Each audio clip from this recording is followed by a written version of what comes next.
Senate will come to order. Chairman Dr. Black will lead the Senate in prayer.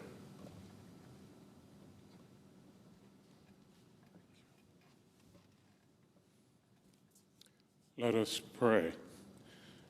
Almighty God, Father of mercy, light, and justice, we acknowledge that we are in your hands. Lord, we ask for your mercy upon this legislative body. Let your Holy Spirit guide them with wisdom, discernment, and courage. Prosper the work you have called them to do, that their decisions may serve the welfare of all people. Strengthen them in times of difficulty and keep them faithful in their responsibilities, inspiring them to protect and defend the Constitution of the United States.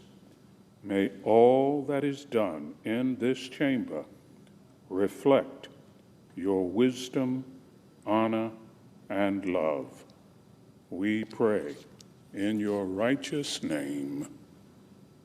Amen. Will you please join me in the Pledge of Allegiance?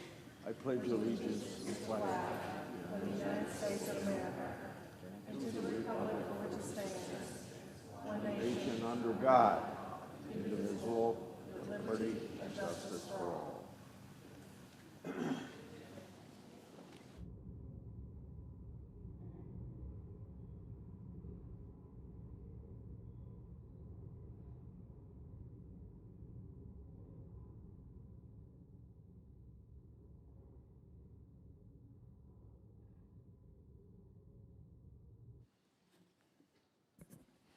Under the previous order, the leadership time is reserved.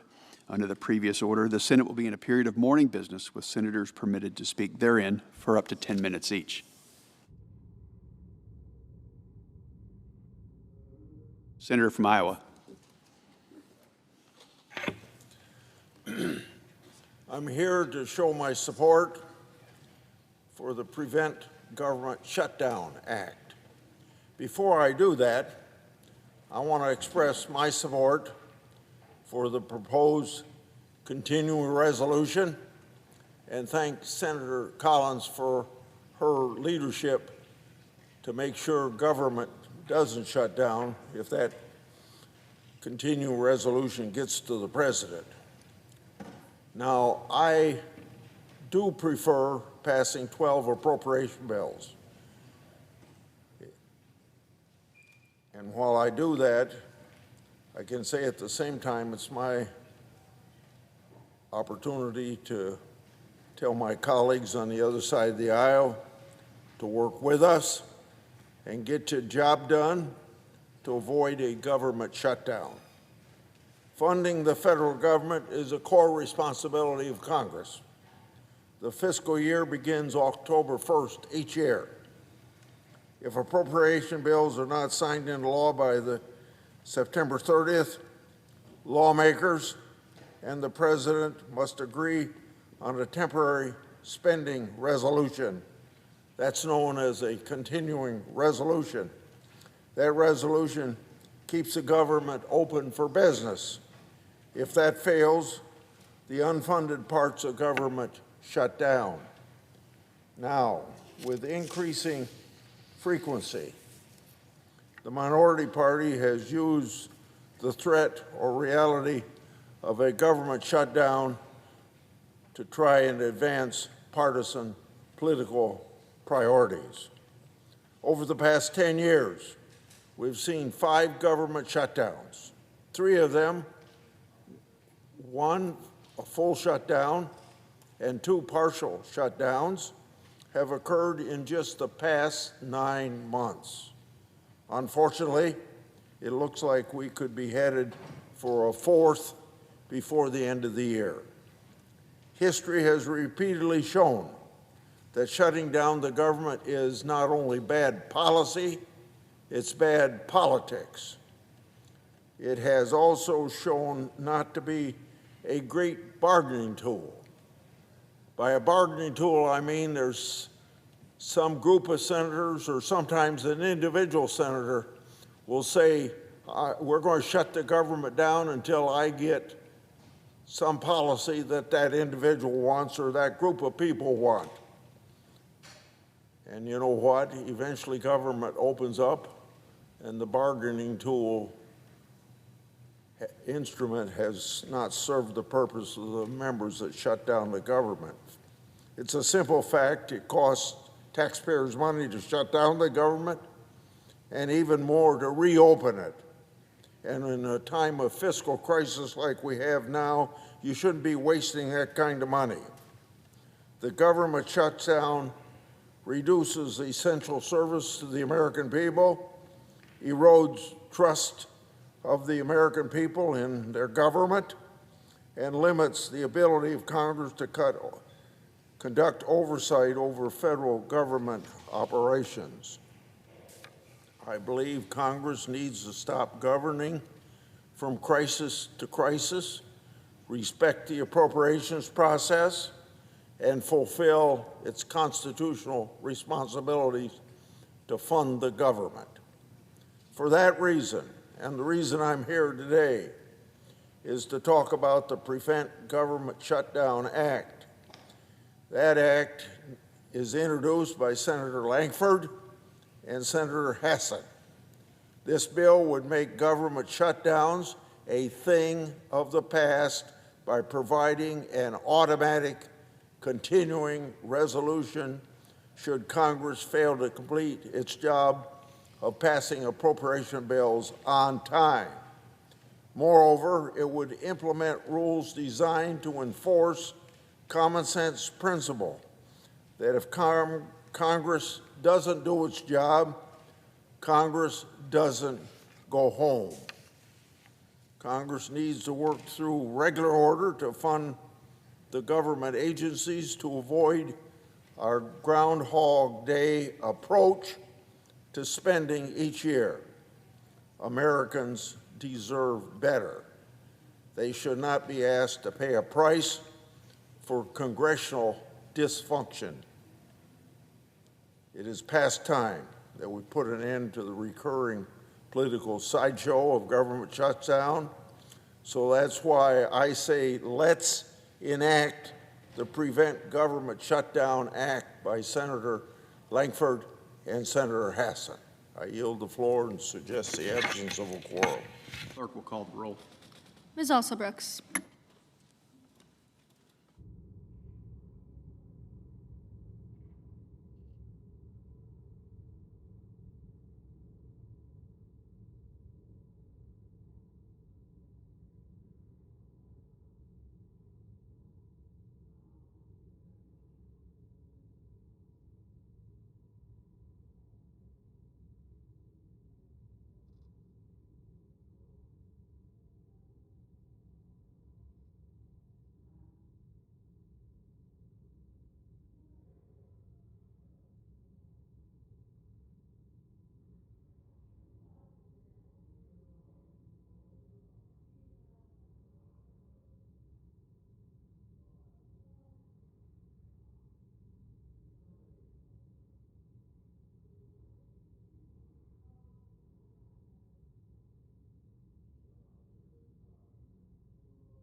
Mr. President, I ask unanimous consent the quorum call be suspended. Without objection. Mr. President, I'm pleased to say that the text of the continuing resolution has been released. It is a strong bipartisan piece of legislation, and I hope it will receive overwhelming support from both parties in the Senate. I'm deeply grateful to Appropriations Chair Collins for her work to produce this legislation in consultation with members of both parties. I also want to thank Senator Murray, Vice Chair of the Appropriations Committee, for her efforts to get this done. I look forward to passing this bill in the next few days. Mr. President, this week we will move our fifth block of civilian nominees, which includes 74 well-qualified individuals. By the end of the week, we will have cleared 95% of the civilian nominees who are eligible for floor consideration. 95%. At this same point in President Trump's first term, there were 155 unconfirmed nominees on the calendar. This year, that number is on track to be about 10. It's the best confirmation track record in a quarter century. As I said, we will have confirmed 95% of the civilian nominees available for confirmation, meaning that we're doing better at this point than we were during President Obama's first term, President Trump's first term, or President Biden's. It didn't always look like we'd be able to achieve this, Mr. President. From the very beginning of his second term, Democrats met President Trump's nominees with a historic level of obstruction. And when I say historic, I do mean historic. Up until extremely recently, President Trump was the only president on record, the only president on record not to have had any civilian nominees approved by unanimous consent or voice vote. Mr. President, that used to be the standard way of approving these nominations. During President George H.W. Bush's 4 years in office and President Clinton's first 4 years, both presidents had 98% of their civilian nominees. 98%, Mr. President, confirmed through unanimous consent or voice vote. President George W. Bush and President Obama both had 90%. And then we get to President Trump's first administration. Democrats introduced an unprecedented new level of partisanship into the historically bipartisan confirmation process, forcing time-consuming votes on civilian nominees who would once have gone by unanimous consent or by voice vote. But despite this, Mr. President, despite this new level of partisanship, both President Trump in his first term and President Biden had more than half of their nominees confirmed by unanimous consent or voice vote. And then we get to President Trump's current administration. As I said, until recently, he had not had one single nominee confirmed by unanimous consent or voice vote. Zero. So the fact that we're standing here today, Mr. President, with the civilian nominations calendar about to be essentially cleared is pretty impressive. But we've been on a mission, Mr. President, to ensure that the President has his nominees in place so that he can do the job the American people elected him to do. And that included taking action to restore the Senate tradition of en bloc confirmation of largely non-controversial nominees. And most of all, Mr. President, it included putting in the work. Lots of work in committees, lots of work on the floor, and lots of votes. Lots and lots of votes. And it's paid off. We confirmed 52 Article III judges. 91% of the U.S. attorneys have made it out of committee this Congress. 23 cabinet members, and the list goes on. And we're going to continue to ensure that nominees are confirmed in a timely fashion and that the President is able to have his team in place. Mr. President, I yield the floor, and I suggest the absence of a quorum. Clerk will call the roll. Ms. Alsobrooks.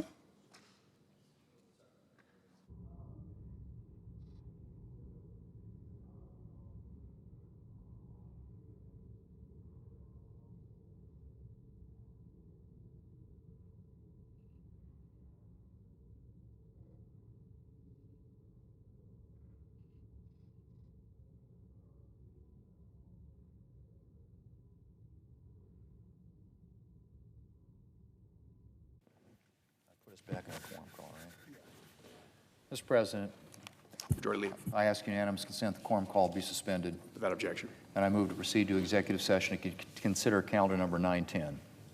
Questions on the motion? All in favor say aye. Aye. All opposed say no. The ayes appear to have it. The ayes do have it. Motion's agreed to. Clerk will report the nomination. Nomination, Department of Health and Human Services, Erica Schwartz of Florida to be Director of the Centers for Disease Control and Prevention. Mr. President, I send a cloture motion to the desk. The clerk will report. Cloture motion, we, the undersigned senators, in accordance with the provisions of Rule 22 of the Standing Rules of the Senate, do hereby move to bring to a close debate on the nomination of Erica Schwartz of Florida to be Director of the Centers for Disease Control and Prevention, signed by 16 senators as follows. Mr. President, I ask consent the reading of the names be waived, Without objection. and I move to proceed to legislative session. Questions on the motion? All in favor say aye. Aye. Opposed say no. The ayes appear to have it. The ayes do have it. Motion's agreed to. Mr. President, I move to proceed to executive session to consider the en-bloc nominations listed in SRES 817. Questions on the motion? All in favor say aye. Aye. All opposed say no. The ayes appear to have it. The ayes do have it. Motion's agreed to. Pursuant to the provisions of SRES 817, the nominations listed therein are pending en bloc. Mr. President, I send a cloture motion to the desk. The clerk will report. Cloture motion, we, the undersigned senators, in accordance with the provisions of Rule 22 of the Standing Rules of the Senate and the provisions of SRES 817, 119th Congress, do hereby move to bring to a close debate on executive calendar numbers 729. Mr. President, I ask consent to read the names be waived. Without objection. En bloc, signed by 17 senators as follows. Mr. President, I ask consent to reading the names be waived. Without objection. Yes, sir.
President.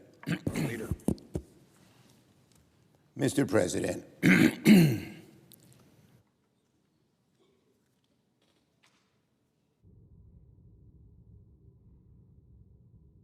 make no mistake, Todd Blanche has no intention of stopping Trump's corruption. He spent his career enabling it. Instead of seeing Todd Blanche's so-called deal for the sham that it is, Senate Republicans are once again taking Trump's personal attorney at his word. All Blanche's deal does is accept the reality that Trump's MAGA slush fund is never getting through the courts. Blanche's so-called deal does nothing to stop the IRS sweetheart deal that lets the Trump and his family cheat their way out of tens of millions of dollars in taxes. Let me repeat that. Blanche is still perfectly fine with giving Trump a permission slip to commit tax fraud to the tune of tens of millions of dollars. Is the Senate GOP willing to go along with Trump's tax fraud? Blanche certainly is. Senate Republicans keep pretending that Blanche made real concessions on the slush fund. The truth is, he just gave up a fight he had already lost in court. And there's no guardrail preventing Trump and Blanche from using taxpayer dollars to give cash payouts to violent January 6th insurrectionists, MAGA billionaires, and the Trump family. Trump won't even hide his intention to resurrect his MAGA cash rewards program. Just last night, Trump said, quote, "A lot of people like the slush fund." That was his words. He said it. He said it would be reimbursement for the pain that January 6 insurrectionists suffered. Where's the reimbursement for the economic pain Trump has inflicted on the American people with his rampant corruption, his disastrous agenda? No one wants this slush fund other than Trump and his cronies. There's never been a more clear-cut case of self-dealing in American history.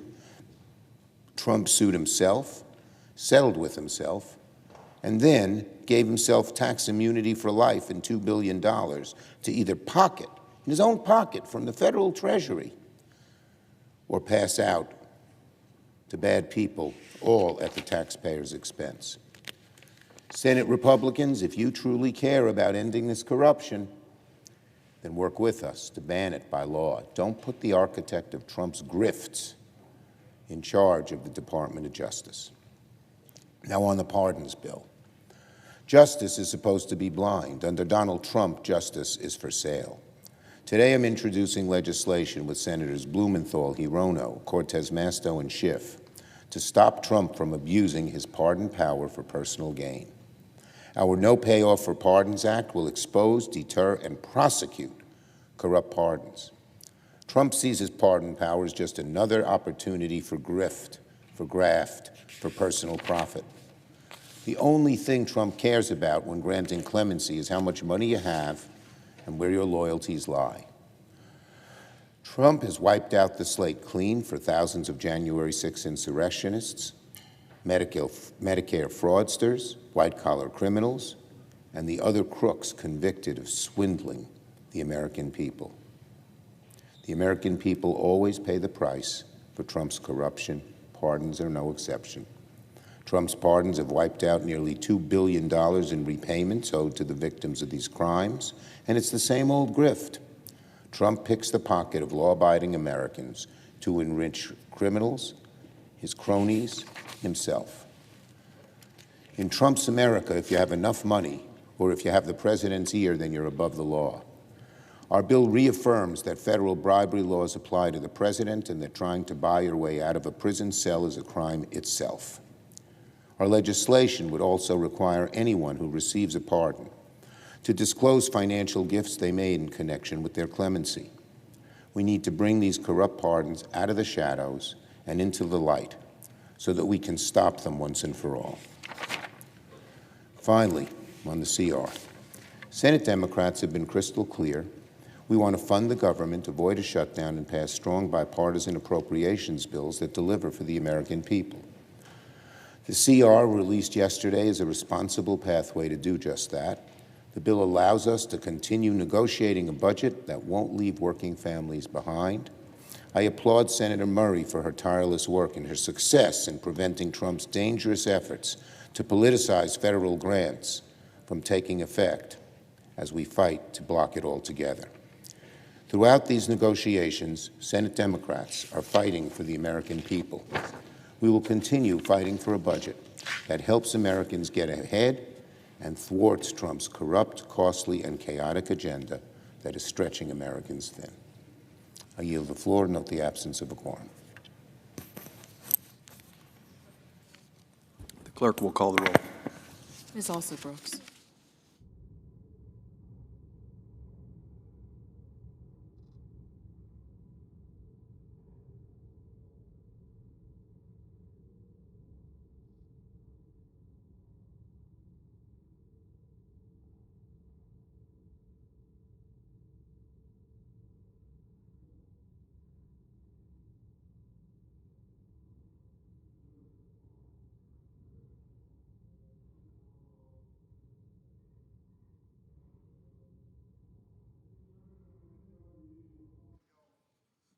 I remember a time in my childhood when one of my friends didn't show up for school. I asked the people, "Where'd she go?"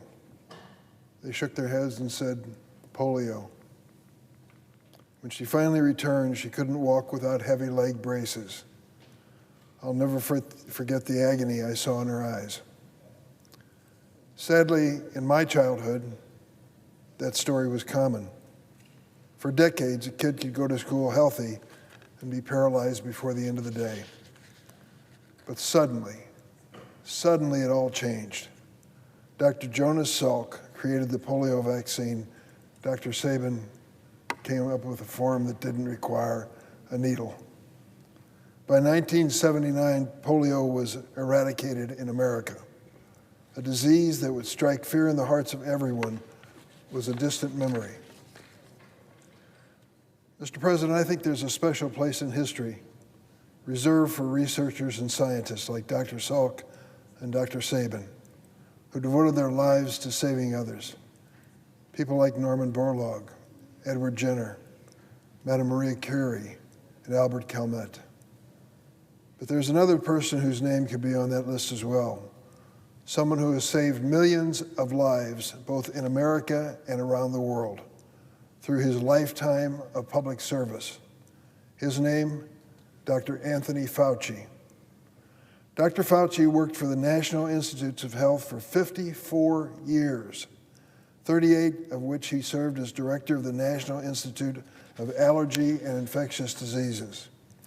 He has advised 7 presidents of both parties and seen our nation through countless public health crises, from SARS to avian flu, swine flu, Zika, Ebola, and on and on. Aside from his work against COVID-19, Dr. Fauci may be best known for his work on HIV/AIDS. Dr. Fauci's tireless efforts on HIV/AIDS, both domestically and worldwide, through the creation of PEPFAR, President's Emergency Plan for AIDS Relief, is the main reason why this horrible disease is no longer a death sentence. In recognition of his achievement, Dr. Fauci was awarded the Presidential Medal of Freedom in 2008, our nation's highest civilian honor, from then President George W. Bush. Dr. Fauci is an example of American excellence, a brilliant scientific mind, and yet the Republican Party has chosen to make this doctor, who saved countless lives, a political target. Last week, the Senate Committee on Homeland Security and Government Affairs subpoenaed Dr. Fauci in front of the Congress for a hearing, with the express goal of humiliating and vilifying him. For nearly 3 hours, my Republican colleagues berated, cursed, and insulted a man who has dedicated his life to protecting the health of American families. This behavior is below the dignity of the Senate. Put simply, it was an embarrassment. If my colleagues had genuine concern for America's public health, they would turn their attention instead to the destruction wrought by this administration's anti-science agenda. Listen to this roll call. Measles cases are at a 35-year high in the United States of America. Whooping cough has resurged.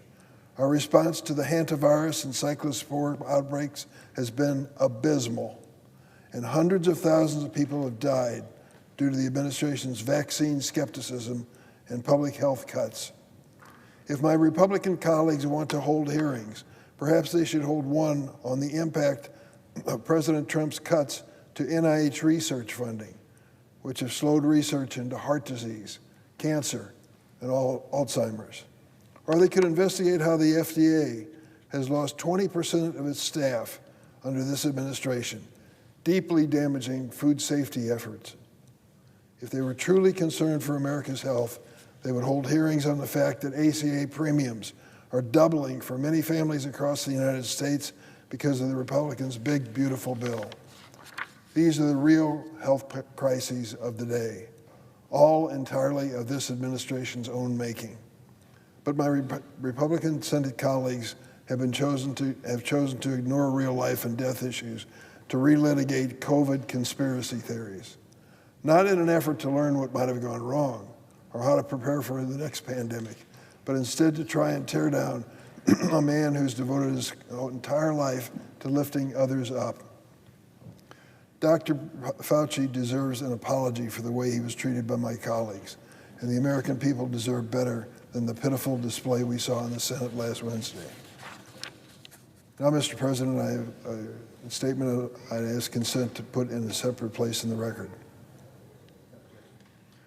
Mr. President, across Illinois, families are opening up their mail and confronting a painful reality.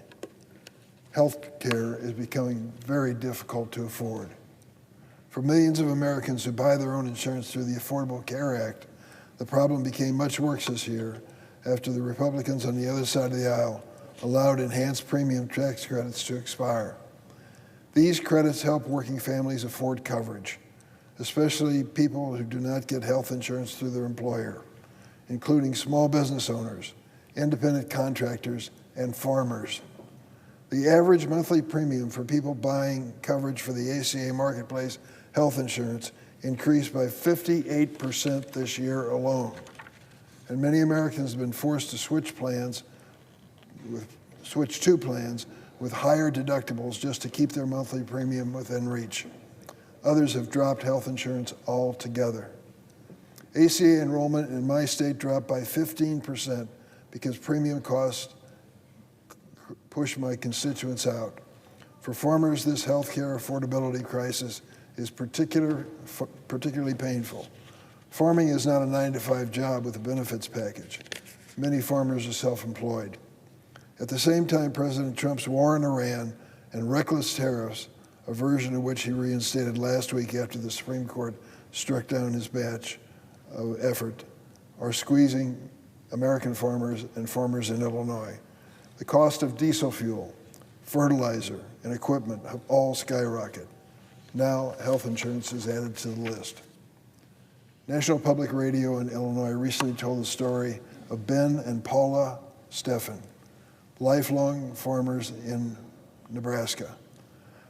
Last year, they paid $13,000 annually for health insurance after receiving support from Obamacare, ACA's enhanced premium tax credit. This year, after congressional Republicans refused to extend those tax credits, the Steffens can expect to pay $32,000 annually for coverage, more than double the $13,000 they paid last year. They moved to one of the cheapest plans available. It still carries a $7,200 deductible. It's not just the Steffens in Nebraska. I heard directly from farmers in Illinois who report the same or similar health insurance price hikes. Ben is a farmer from McLean County, self-employed, buys health insurance for himself and his family and their daughter. He told me his family is healthy, but their health insurance now costs $1,458 each month. That's nearly $17,500 annually, just in premiums. Ben told me, quote, "Health care is drowning me." He went on, "That's crushing me. Something has to change. Think about it. A farmer working to support his family and feed this country is paying almost $17,500 a year just to keep his family insured. Yet instead of lowering these costs, President Trump and congressional Republicans have spent the past year making the problem much worse. They allowed ACA's enhanced premium tax credits to expire, despite repeated warnings about what it meant for families. And they slashed $1 trillion from the program called Medicaid. That's a program which is critically important. Think about this for a moment. Every other birth in my state of Illinois is paid for by Medicaid. 70% of the men and women who are in nursing homes in my state are covered by Medicaid. And now the Republicans have proposed slashing $1 trillion from Medicaid in their so-called Big Beautiful Bill, despite pleas from rural hospitals and others that these cuts could be devastating. Rural hospitals are the economic engines of many rural communities, the biggest employer, one of the most important businesses in town. They operate on razor-thin margins and serve a larger share of patients who are uninsured or covered through public programs. As more people lose coverage, rural hospitals and clinics face even greater pressure to cut services. I've seen it happen in downstate Illinois. Hospitals in some of the larger towns have announced that they're no longer going to provide OBGYN services, as an example. For a farmer who may already live miles from the nearest hospital, losing that local hospital or a local clinic, a maternity ward or emergency department can literally be a matter of life or death. Instead of building grand ballrooms on the White House, outfitting new aircraft as Air Force One, and starting an unnecessary war with Iran, the president should be focused on what matters most to Americans, bringing down the cost of living. We should immediately restore the enhanced premium tax credits that made coverage affordable and protect Medicaid in the rural hospitals that communities depend on.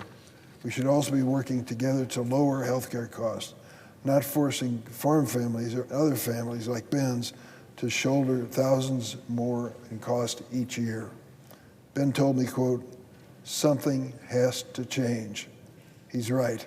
In less than 100 days, he'll have his chance to speak as an American about the future and whether we can put up with what we've seen so far. Senate Democrats will keep fighting to make quality health care more affordable and accessible for all, including the farmers, rural communities, and working families across Illinois and America. Mr. President, I yield the floor.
Madam President.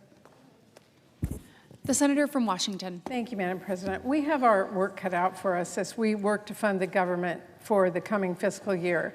As costs for our families go up and up and up, the president wants a $1.5 trillion war budget, and he wants to cut programs working people depend on to pay for it. No way. And as this disastrous war with Iran rages on, Trump is even asking for another $70 billion on top of that to bankroll the war.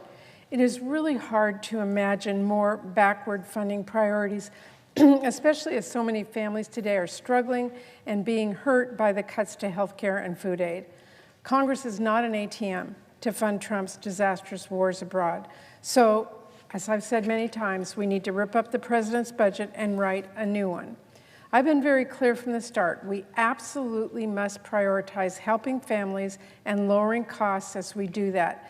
And that means rejecting the president's astronomical defense request and instead delivering significantly more funding for our non-defense budget so that we can invest in helping people here at home. Now, it is clear that we will definitely need more time to get this done and reach bipartisan agreement on the funding levels, just as we have done in the Senate for the last 3 years, which then allows us to draft bipartisan bills for FY27. So I am very glad we were able to craft a bipartisan CR to keep the government funded and to make sure we can avert a shutdown that no one wants, while giving us the time to reach a bipartisan agreement on a top line in our funding bills. 2 weeks ago, the House Republicans sent us an incomplete CR with several major issues. It was critical that we address those issues in any CR, and that is exactly what we have done. Perhaps most important, we closed a loophole in the House Republican CR that would have allowed the Trump administration to transfer funding provided for other programs to Border Patrol. That was a non-starter. Until Republicans finally agreed to enact desperately needed reforms to ICE and Border Patrol, we cannot approve another cent for them. This new CR that we have written includes some really important extensions and language that House Republicans did not, and that includes extensions of authorizations for important health, veterans, and infrastructure programs, and language to make sure that key housing programs and a program to help feed low-income seniors can continue serving Americans. This bill also rejects requests from President Trump for even more flexibility and funding for the Pentagon, including $1 billion for Trump-class battleships. And my Democratic colleagues and I pushed very hard and secured an important provision to prevent the Office of Management and Budget from implementing its corrupt new grants rule, which would have required Trump, a political appointee, to sign off on every last federal grant and empower them to terminate any grant at any point for any reason. That disastrous rule would put politics above science when determining, for example, what cancer research grants to fund. So I'm going to keep working to kill that bill outright as our spending talks continue later this year. Unfortunately, Republicans would not take action in this bill to protect our constitutional power of the purse and prevent Russ Vought from attempting another illegal pocket rescission, nor would they agree to our efforts to extend critical advanced appropriations for infrastructure, which were provided by the bipartisan infrastructure law. That runs out on October 1st. Make no mistake, we will keep fighting to get those priorities done in the negotiations in the fall. We do have a lot of work ahead, and this CR provides us a reasonable runway to get it done. So I hope this CR sets us up to roll up our sleeves and focus on getting to a bipartisan top line so we can then write good bipartisan spending bills. So for all of those reasons, I will be voting yes tonight to advance this bipartisan bill. Finally, Madam President, I can't come to the Senate floor without acknowledging the heartbreaking devastation we are seeing in Spokane and across eastern Washington. My heart is with everyone who's affected by these horrific fires, and please know I will keep doing all I can to make sure the federal government steps up.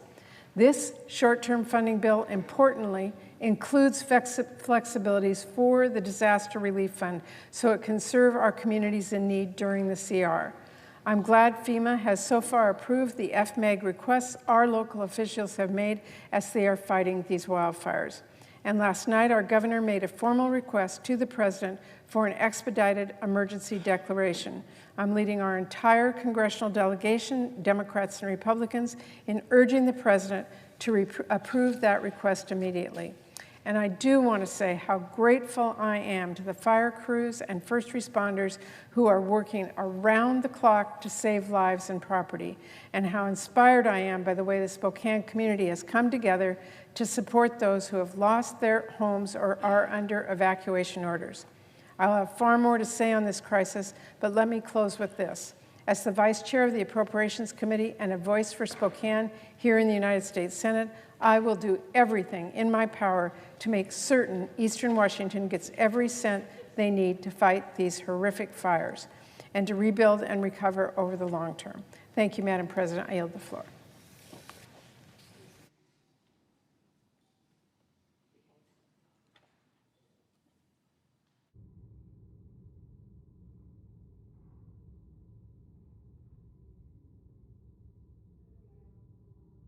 The clerk will call the roll.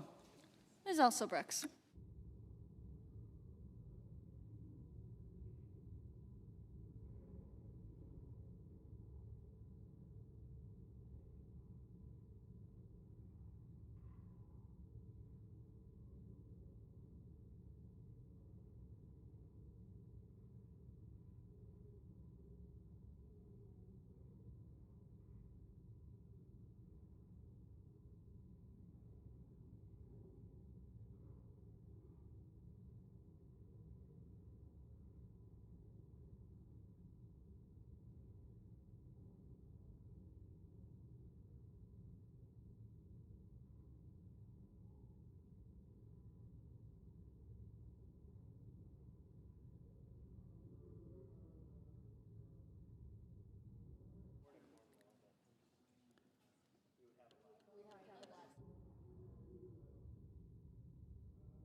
Senator from Alabama. I'd like to officiate the quorum. Without objection. I ask unanimous consent to waive the mandatory quorum call with respect to the cloture motion on the motion to proceed to H.R. 6500. Without objection. The clerk will report the motion to invoke cloture.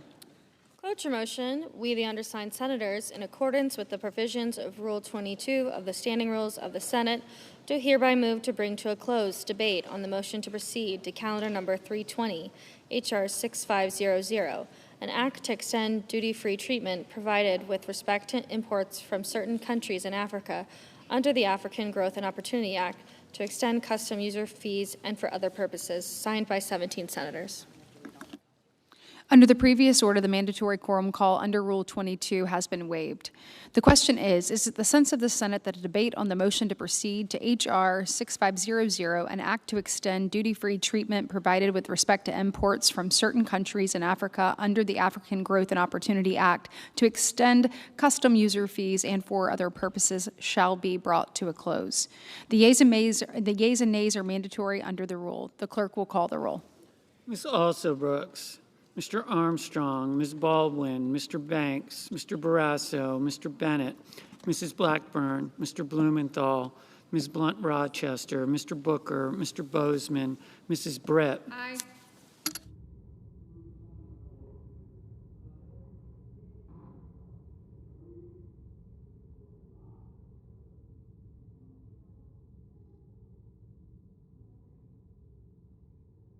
Mr. Budd.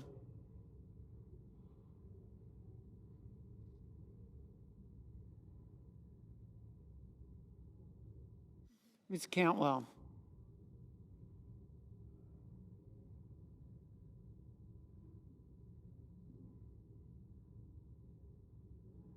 Mrs. Capito.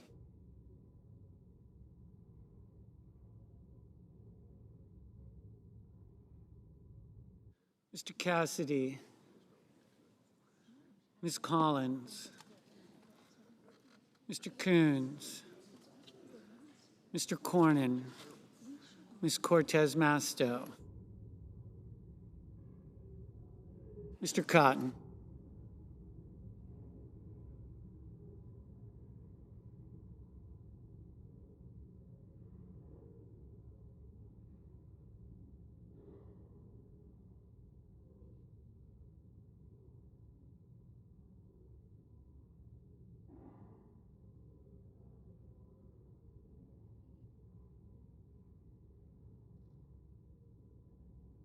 Mr. Kramer.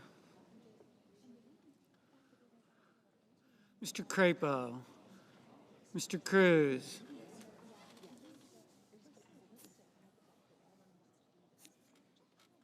Mr. Curtis. Mr. Daines.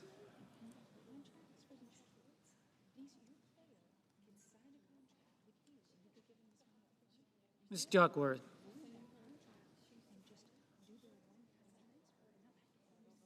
Mr. Durbin. Ms. Ernst.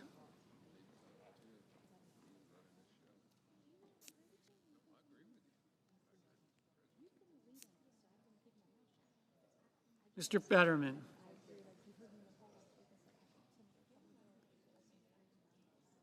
Mrs. Fisher.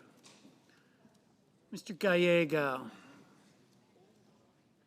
Mrs. Gillibrand. Ms. Graham.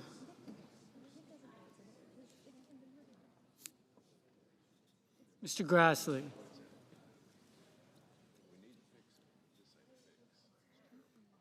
Mr. Haggerty.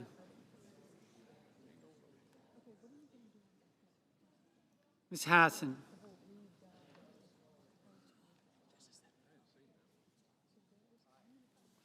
Mr. Hawley.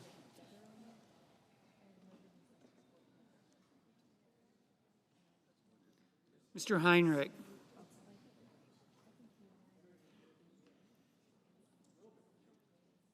Mr. Hickenlooper.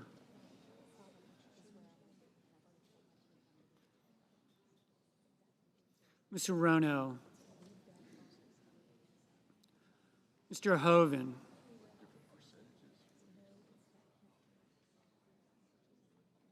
Mr. Husted. Mrs. Hyde-Smith. Mr. Johnson. Mr. Justice. Mr. Kane. Mr. Kelly. Mr. Kennedy.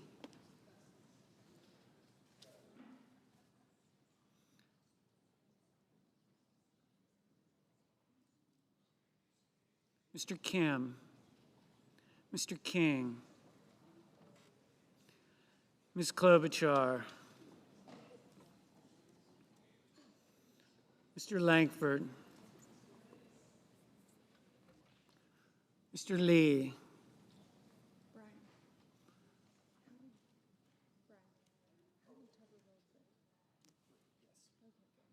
Mr. Lujan. Ms. Lummis. Mr. Markey.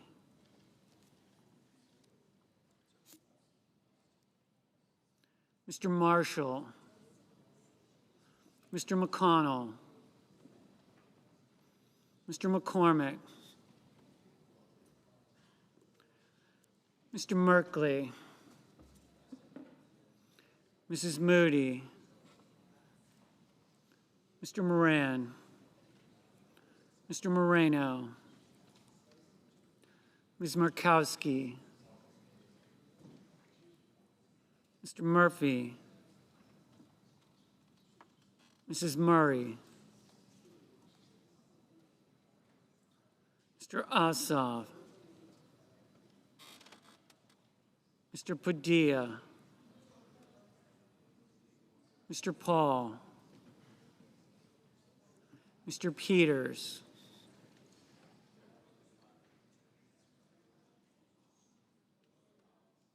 Mr. Reed, Mr. Ricketts, Mr. Risch,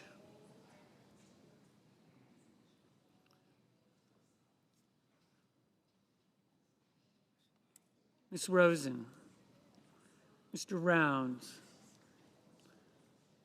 Mr. Sanders, Mr. Schatz, Mr. Schiff,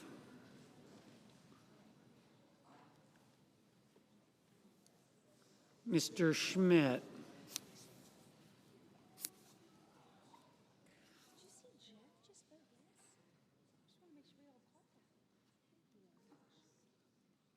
Mr. Schumer, Mr. Scott of Florida, Mr. Scott of South Carolina, Mrs. Shaheen, Mr. Sheehy, Ms. Slotkin, Ms. Smith, Mr. Sullivan, Mr. Thune, Mr. Tillis, Mr. Tuberville, Mr. Van Hollen, Mr. Warner, Mr. Warnock, Ms. Warren, Mr. Welch, Mr. Whitehouse, Mr. Wicker, Mr. Wyden, Mr. Young.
Senators voting in the affirmative: Baldwin, Britt, Cantwell, Cortez Masto, Crapo, Duckworth, Haggerty, Hassan, Hickenlooper, Kim, Lee, Merkley, Murphy, Murray, Ossoff, Peters, Reed, Rounds, Schatz, Shaheen, Sheehy, Tillis, Tuberville, Warner. Ms. Warren voted in the negative.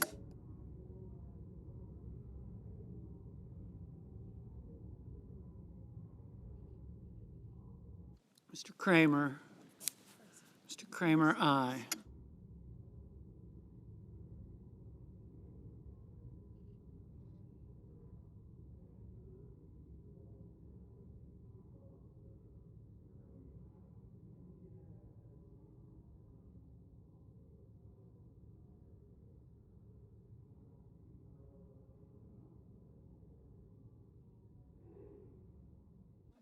Ms. Ernst, aye.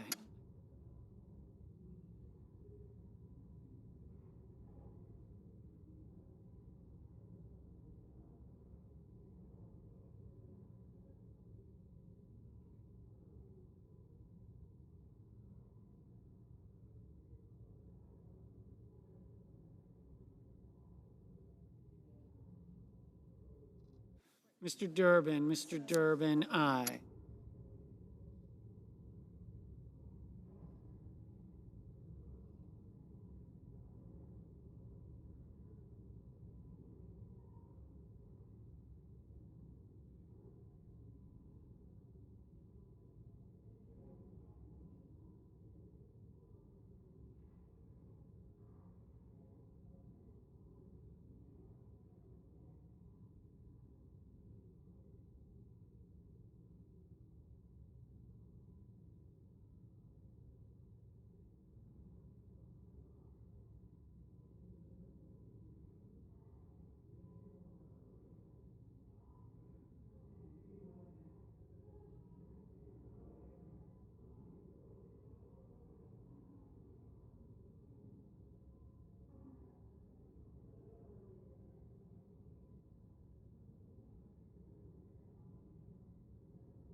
Ms. Lummis,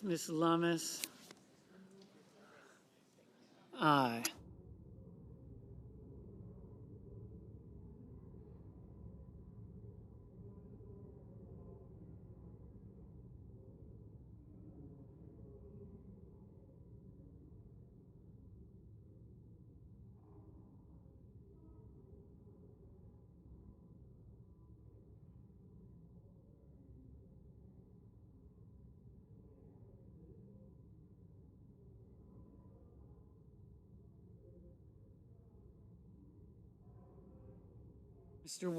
Mr. Wyden, aye. Ms. Klobuchar, aye.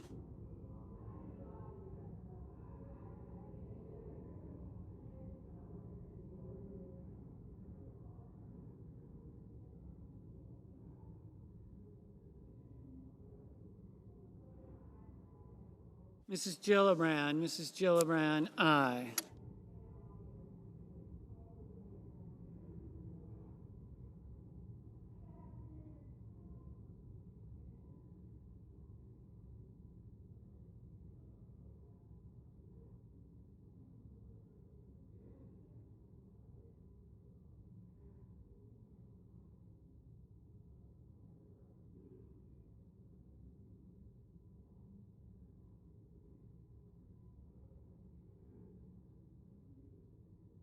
Mr. Marshall, aye.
Mr.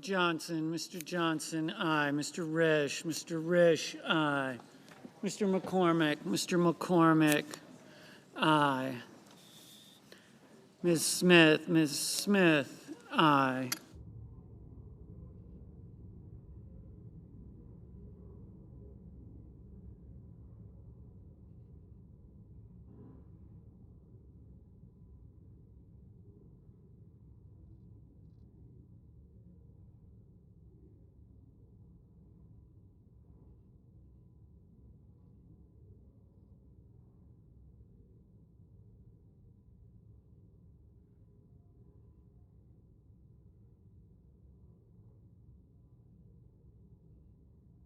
Mr. Armstrong, aye.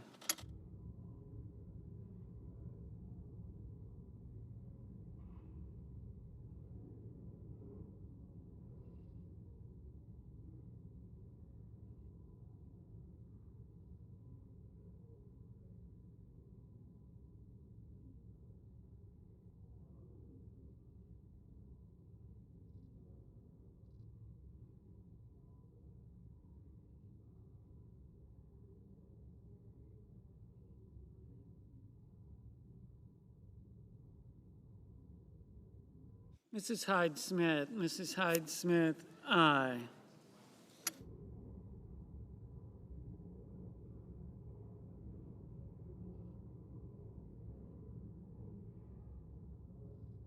Mr. Ricketts, aye.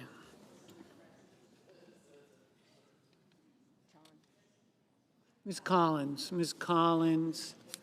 aye. Mrs. Capito, aye. Mr. Barrasso, aye.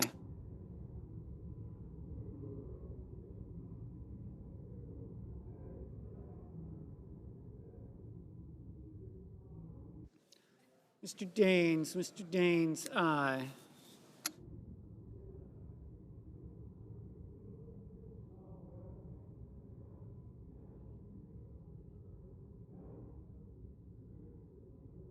Mr. Scott of Florida, aye. Mr. Grassley, aye. Mr. Wicker, aye. Mr. Van Hollen, aye. Mr. Cotton, aye.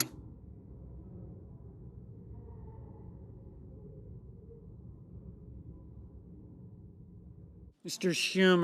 Schumer, aye. Mr. Banks, aye.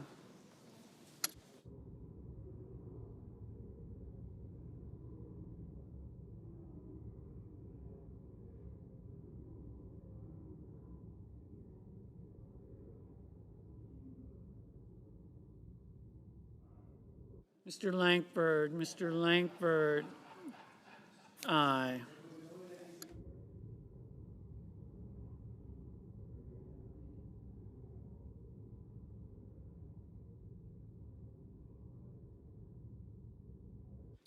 Mrs. Moody, aye.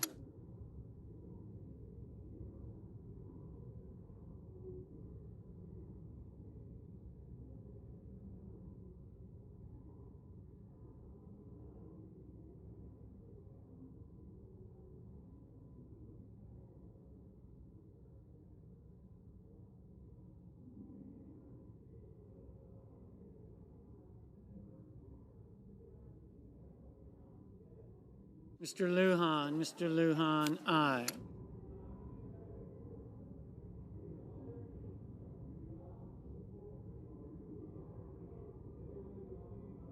Mr. Hawley, aye. Mr. Cornyn, aye. Mr. Schmidt, aye.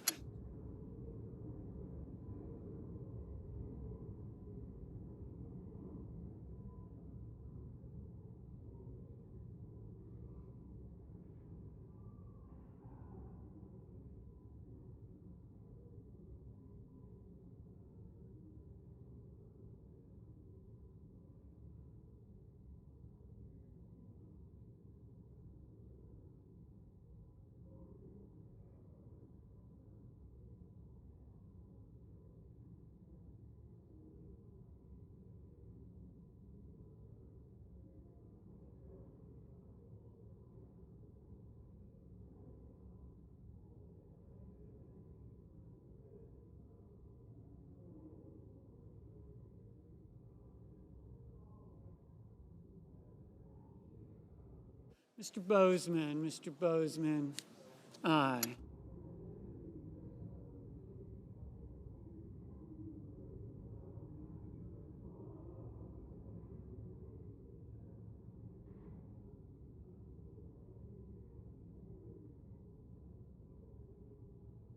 Mr.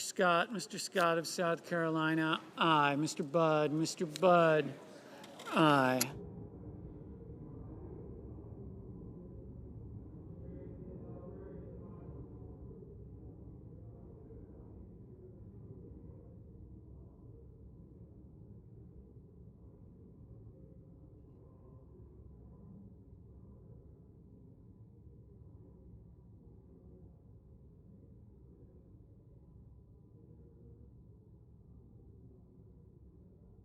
Mr. Coons, aye.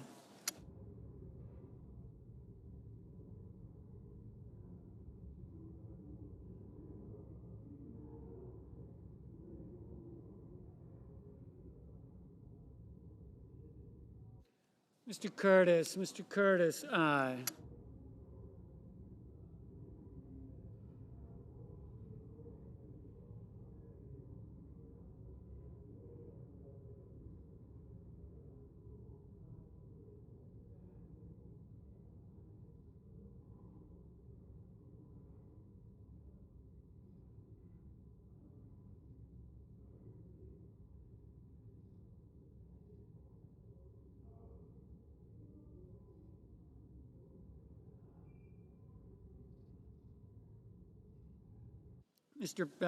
Mr. Fetterman, aye.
Mr. King, aye.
Ms. Also Brooks. Ms. Also Brooks, aye.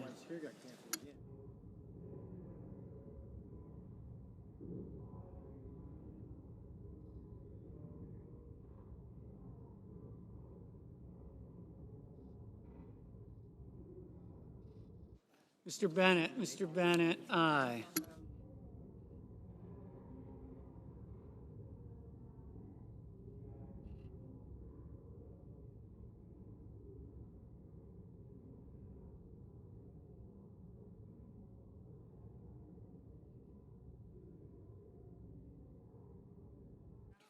Mr. Thune. Mr. Thune, aye. Mr. Husted. Mr. Husted, aye.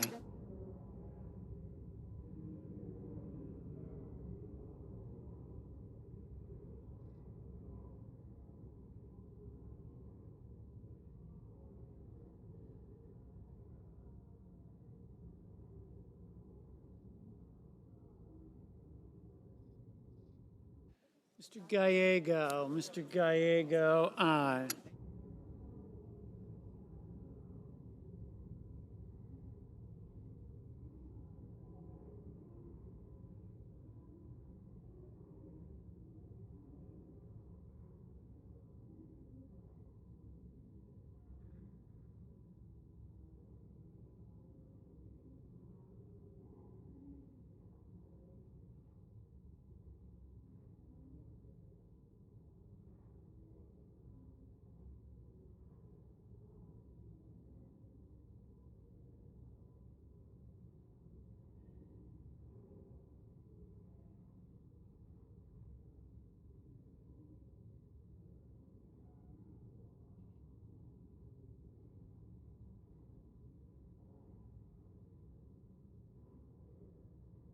Mr. Justice. Mr. Justice, aye.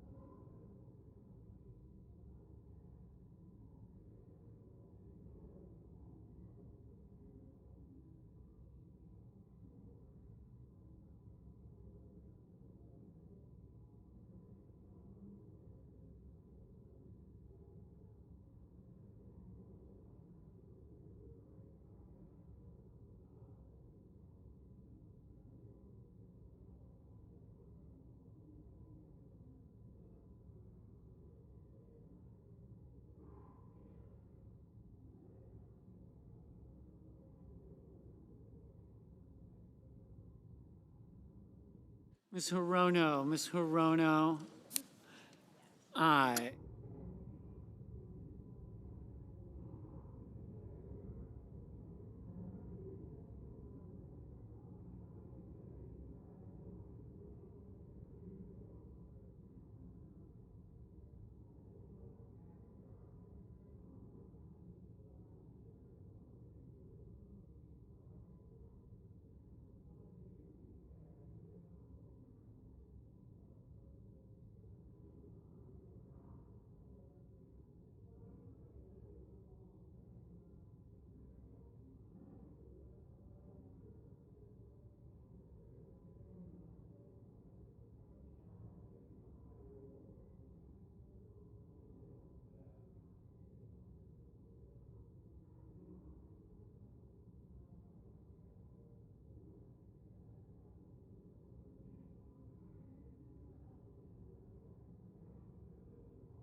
Mr. Hoven. Mr. Hoven, aye.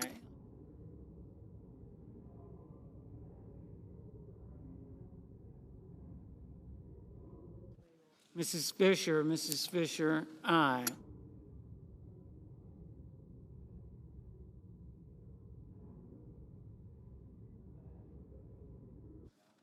Ms. Blunt Rochester, aye. Mr. Kane, no.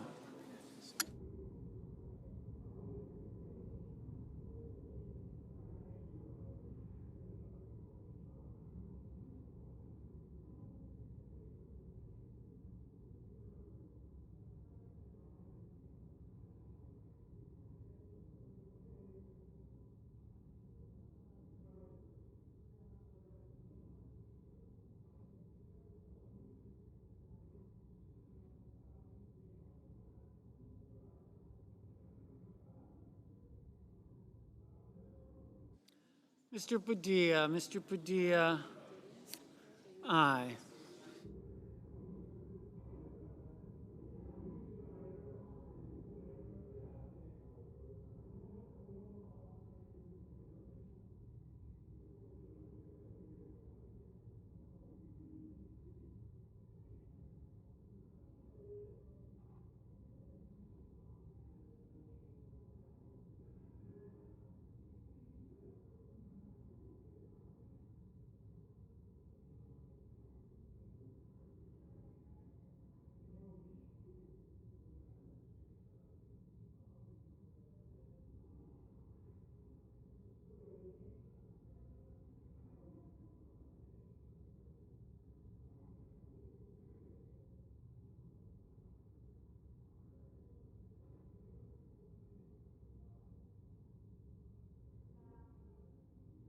Mr. Heinrich, aye.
Mr. Moreno, aye.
Mr. Cassidy, aye.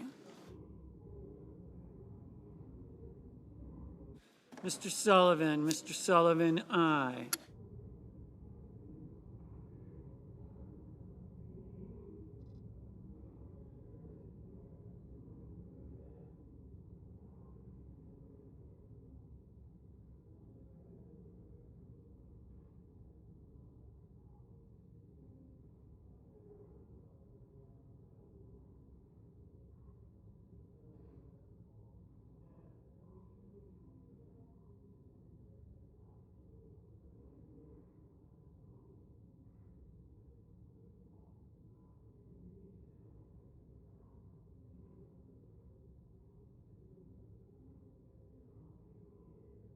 Mr. Cruz, aye.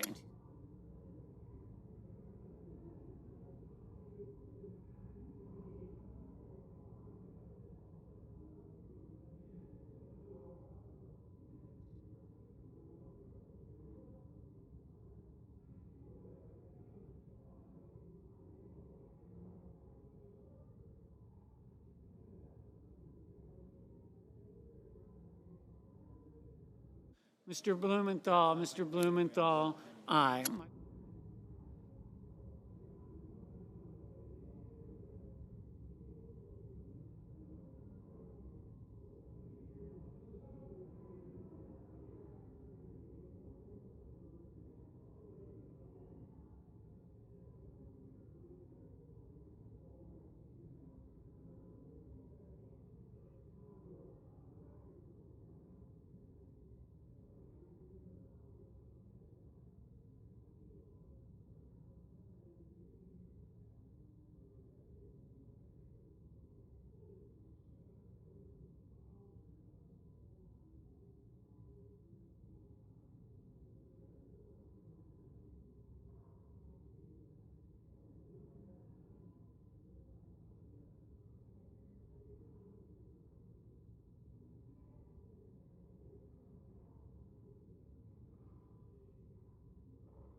Mr. Kelly, aye.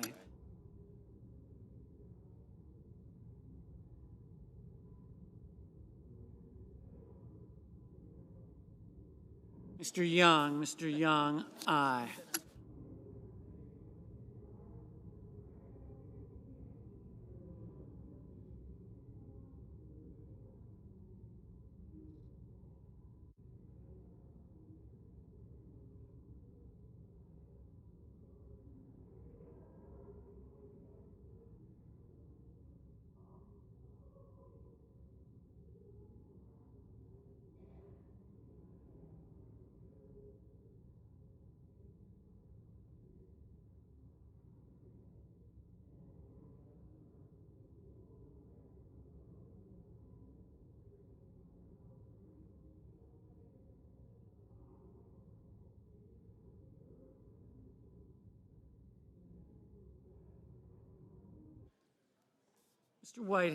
Mr. Whitehouse, aye.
Ms. Murkowski, aye.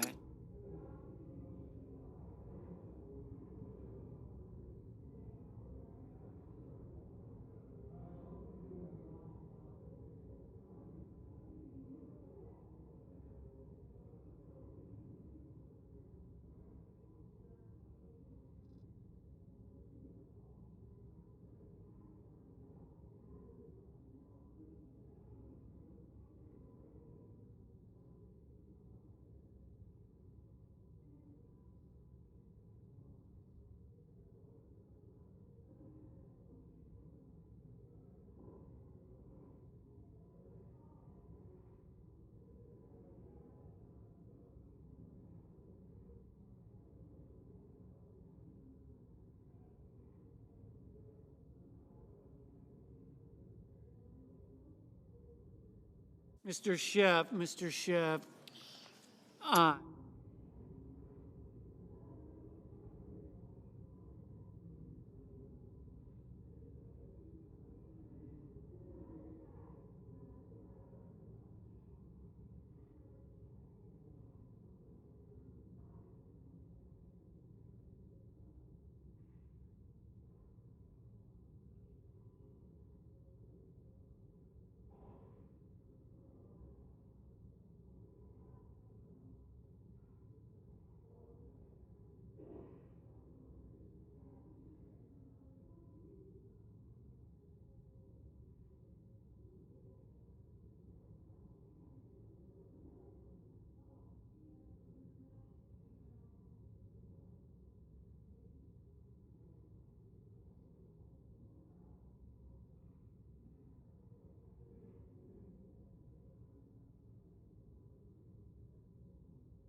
Ms. Rosen, aye.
Mr.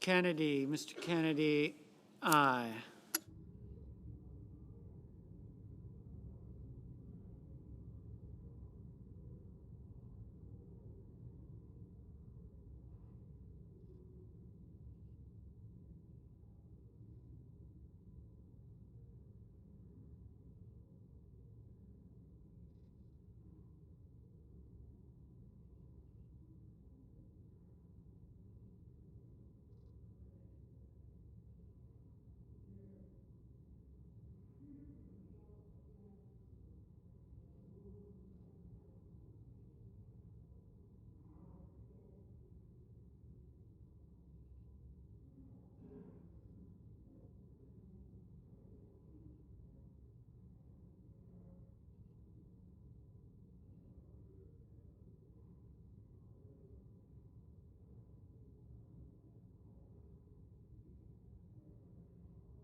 Mr. Paul, no.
Mr. Sanders, no.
Mr. Warnock, aye.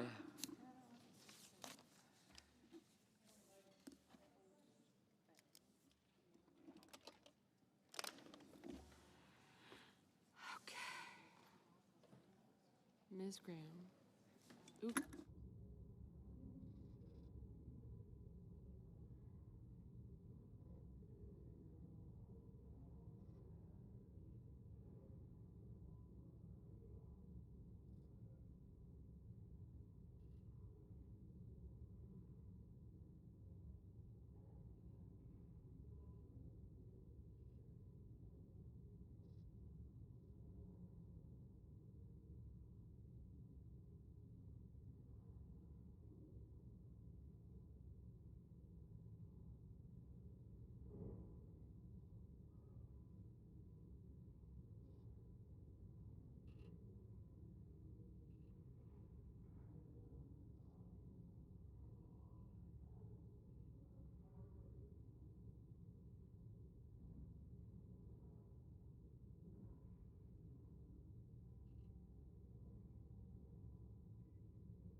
Mr. Moran, aye.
Can we go?